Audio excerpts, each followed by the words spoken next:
Welcome to XM.com. This is the Weekly Outlook. I'm Christina Marujos. Joining me today is lead investment analyst Rafi Boyajian, and we'll be having a look at the very interesting upcoming week that holds a flood of data for us.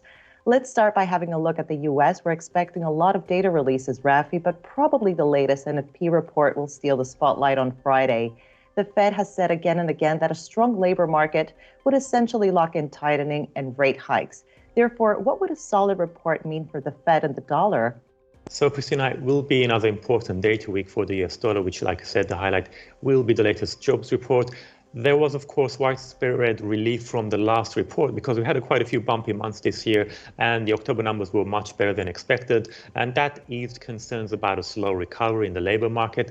November was likely an even stronger month, and we could see payrolls rising by around 560,000, and that would solidify expectations of an early end to the Fed's tapering process, followed by a mid-year rate hike in 2022. We also have the ISM PMIs coming up, where we could see a modest deceleration perhaps in the non-manufacturing PMI, but a slight pickup in manufacturing activity. Overall, though, the US economy appears to be firing on all cylinders at the moment, and the biggest risk is this new variant of COVID-19 that could potentially evade vaccine immunity.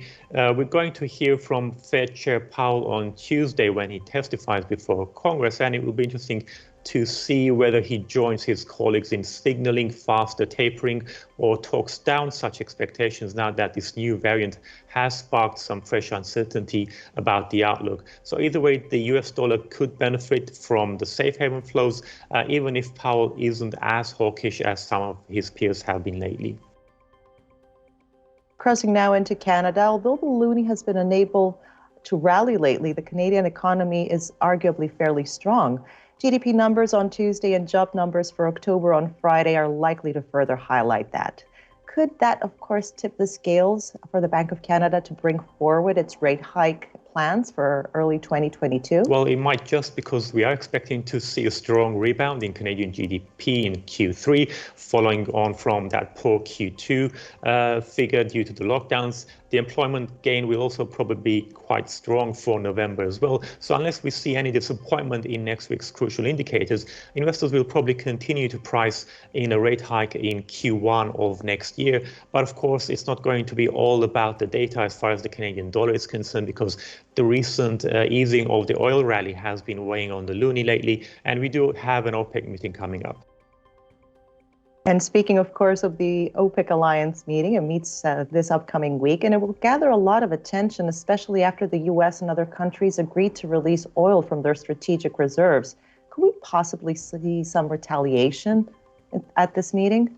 Well, there is quite a bit of speculation about that, but given the pressure OPEC has been under to raise output by more than the 400,000 barrels per day a month, they will probably refrain from taking any retaliatory action and just stick to the existing plan.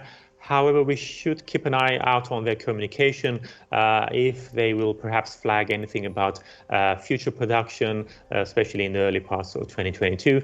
In the immediate term, though, the main risk for the oil futures is the fresh threat from this new COVID variant.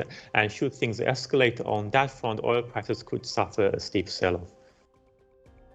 And finally, let's have a look at the Eurozone. Flash inflation estimates are out on Tuesday, and forecasts point to another spike. What could that mean for the already battered euro? Well, as you would expect, a lot of focus on inflation in the euro area, and we'll probably see the headline rate increasing to 4.4% in November's flash reading. That would make it a 30-year high. But although such a figure would probably make a few policymakers at the ECB quite uneasy, there's no prospect of the ECB raising rates in 2022. So at best, we might only get a modest boost for the euro if we do see any upside surprises in the inflation numbers. As things currently stand, though, the euro's best bet for a rebound if we were to see a pullback in the US dollar. Rafi, thank you for joining me today. This was the Weekly Outlook here at XM.com.